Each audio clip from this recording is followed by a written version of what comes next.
Star Wars Starfighter might be the film that flips the table on everything we thought we knew about this galaxy. Fans are convinced Amy Adams is playing a version of Mara Jade. Some are convinced it's a canon debut, others think it's a reimagined take. And I'll be honest, I was very skeptical about it until I started digging. If that's true, we're not just talking about a cool cameo, we're talking about a move that points the saga past Episode 9 and rewrites chunks of the timeline after Endor right up to The Force Awakens. People who knew him best think he went looking for the first Jedi temple. So here's what we're doing today. We're breaking down why Starfighter is positioned to change the landscape, what the reports actually say about Adams' character and her Force-sensitive son, and how that could connect to Luke, the Jedi Order, and the future of the Skywalker legacy. He had vanished with a handful of my students and slaughtered the rest. If this theory tracks, it doesn't just steer the franchise, it answers a lot of the questions fans have had about where things go next.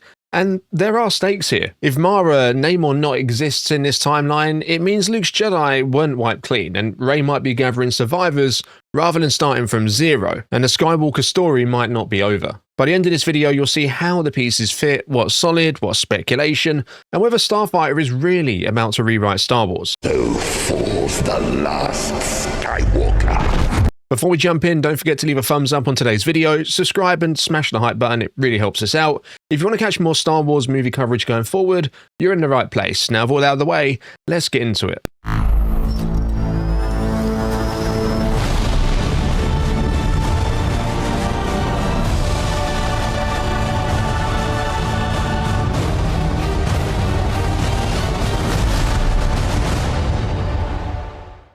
Alright, so Starfighter only started filming a couple of months ago, and it still feels mad to say it out loud, but a new Star Wars movie is actually happening. We've got Starfighter rolling right now, the Mandalorian Grogu already in the can, and this film takes us the furthest forward we've ever been, about 5 years after the rise of Skywalker. There's been no one for so long. Who are you? That timing matters. From Mando and Ahsoka, we've learned regimes don't vanish with one big boom. The First Order might have lost its head at Exegol, but the body's still twitching. Pockets of diehards still out there causing trouble and probably trying to stitch something back together. Meanwhile, we'll have the New Republic rebuilding from the ashes of Starkiller's strike. Which means awkward politics, power vacuums, and a lot of people arguing over who gets called Chancellor. And if things have gone well, the Jedi spark is flickering again. Maybe not quite a full order yet, but the beginnings of one taking shape. So yeah, if the Jedi are stepping back into the light, the question is how long before the remnants notice and what they do about it. That's the landscape Starfighter's stepping into. Fragile peace, scattered threats, and a galaxy trying to define itself all over again. And as history keeps reminding us, when the Jedi start to rise, the storm usually isn't far behind. Now let's talk Mara Jade for a moment. This is where the theory actually gets some teeth. She wasn't just Luke's girlfriend in Legends, she was the Emperor's covert agent. The Emperor's hand, trained in the Force to run Black Ops operations the Empire didn't want on the books. After Palpatine's death, she disappears into the underworld. Works her way up as a smart second-in-command in a smuggling crew. And when the Thrawn era kicks off, she collides with Luke, wrestles free of an order to kill him, and eventually ends up siding with the New Republic. None of that is canon right now, but the era where she moves the most, the post-Endor, pre-sequel space, is exactly the pocket we're exploring on screen in the Mandalorian Grogu movie.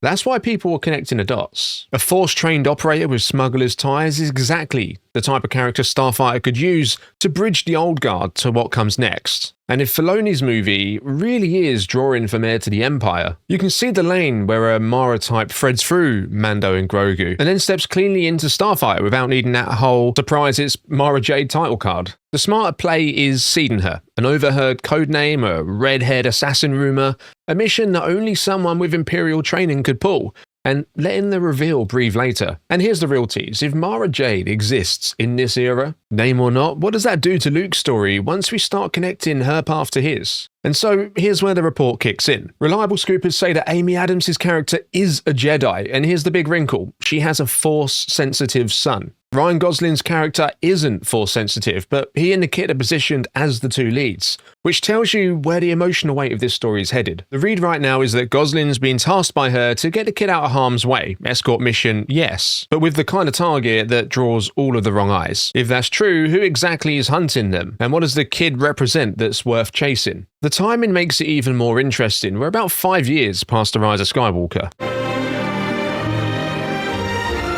And if Adams' character is anywhere near the actor's real age, she'd be too young to have trained at the old Coruscant Temple.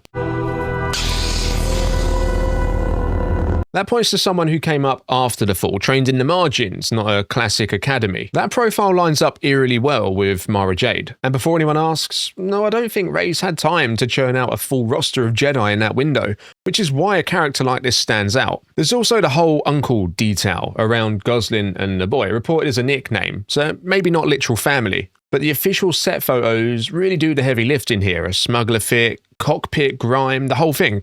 In universe, he's described as an ace Starfighter pilot, and that tracks with how Mara operated in Legends, running with smugglers, living between the lines. Assume everyone will betray you and you will never be disappointed. You can see how those worlds meet, how a bond forms, and why a kid raised around that would go on to call him uncle. If that bond's real, imagine what it costs to hand the kid over to the Jedi, especially with a big target on his back. We've also heard Gosling's moving the boy from point A to point B while the dark forces close in.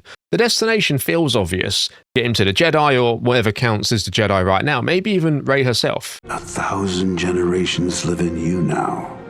And that's where the stakes really snap into focus. If this boy is more than a survivor, if he's the reason they're being chased, then what happens to the galaxy if Gosling fails? And what happens to the remnants if he doesn't? Now, if this really is a Mara type, we're not just nudging canon, we're yanking a thread that runs from Endor straight into the sequel era. It points to Luke's academy not being wiped clean the night it fell, which reshapes the whole picture. Instead of Rey rebuilding from zero, you start to see her as the one gathering scattered embers of Luke's order and fanning them back into a flame. And if Mara was active during this window, that means her life on screen doesn't begin and end as Luke's love interest. She was an Imperial operator first. Assassinations, intel, special ops. The kind of background that allows her to exist in the shadows without breaking into what we've already seen. That shadow history plugs neatly into the Mandoverse. If Filoni's film is pulling Heir-to-the-Empire DNA, you can see where a Mara-adjacent figure threads into Thrawn's war with the New Republic without needing a giant spotlight. Thrawn's return as heir to the Empire. The smarter move is to tease her in The Mandalorian Grogu, an overheard codename, a redhead, ghost story, a mission. Only someone with her level of Imperial training could pull off that kind of vibe, and let Starfighter be where the dots finally connect. Which begs the question, if the show plants that seed, how loud does it land when the movie finally pays it off? And where this really hits is Luke. Bringing her into the picture gives Luke a much fuller post-Endor arc. Something beyond a couple of cameos and a monk on the rock. His exile on Arc 2 stops feeling like a retreat from failure and reads more like a protective move. We've seen him think like this before on Endor. When his presence put the mission at risk, he walked straight into Vader's shadow to keep his friends safe. I'm endangering the mission. I shouldn't have come. Scaled it up to a galaxy drenched in the First Order, and the choice tracks. If being visible paints a target on anyone tied to him, stepping back might have been his only way to protect what remained. And that's the emotional knife twist Starfighter can deliver. If Mara exists and she's tied to Luke's legacy in any way, then every decision he makes carries a different weight. Who he trusts, who he leaves, who he hides. Imagine the moment Rey realizes she's not lighting a brand new torch, she's carrying one that survived the storm. Does that change how she leads and how the remnants respond when they realize the light they tried to snuff out never truly went out? And yeah, this isn't just about giving Luke Skywalker a girlfriend to plug the gap. It's about what the Skywalker name actually means going forward. If a Mara type actually exists here and she has a Force-sensitive kid, then that points to the bloodline not ending with Ben Solo. That's a seismic shift.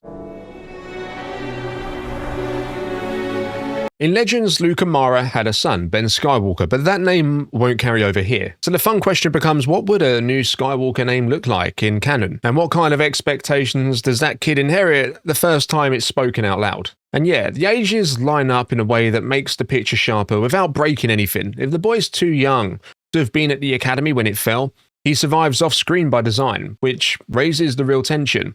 Did Luke step back to keep a target off them? And if so, how long can you hide a Skywalker in a galaxy that's very good at sniffing out legends? You think that I came to the most unfindable place in the galaxy for no reason? For Rey, this turns from building a school to very much shielding a name. That means secrecy, selective training, and a target on anyone close. The moments the remnants clock that, they stop probing and start hunting. And then there's the handoff. If Gosling's mission is to get the boy to the Jedi, then there's a world where Starfighter ends with that torch passing into Rey's care. That's not just a tidy ending, it's an emotional landmine. What happens to the kid when the name finally catches up with him? What happens to Rey if her first student isn't just a survivor, but the heir? Confronting fear is the destiny of a Jedi. That's the kind of reveal that doesn't just set up the next film, it reframes the road back to a new Jedi Order and dares the remnants to try and snuff the light twice. Now I have to say I'm totally in on this one. Whether they call her Mara Jade or keep her as just a Mara type, the idea alone tells us that Luke's Jedi weren't erased overnight. Some were off-world when everything went sideways, which tells us Rey might not actually be starting a brand new order, so much as she's pulling threads back together. If Mando and Grogu quietly plants that seed and Starfighter pays it off, the timeline finally clicks in a way that feels connected, rather than patched. And yeah, it also gives Luke a shape that makes sense, not just cameos in exile, but a guy making those protective choices that line up with who he was in the OT.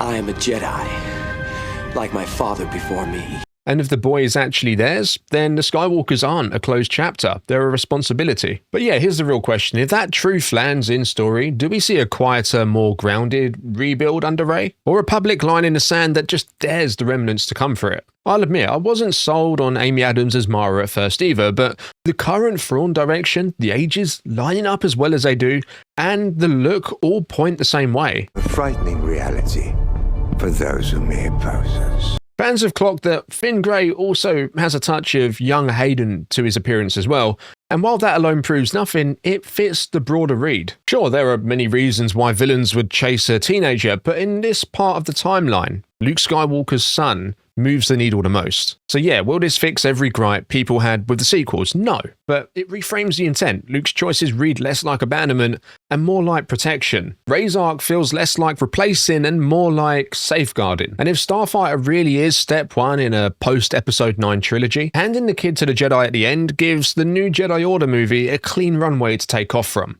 So yeah, that's where I'm at. Cautious, excited, and honestly, kind of feeling that pre-Force Awakens buzz again. If it turns out to be true, I'm here for it, and if it doesn't, it's still the most compelling lane Star Wars has had in years. Anyways, would you rather see the saga follow Luke's heir or introduce a completely new lineage?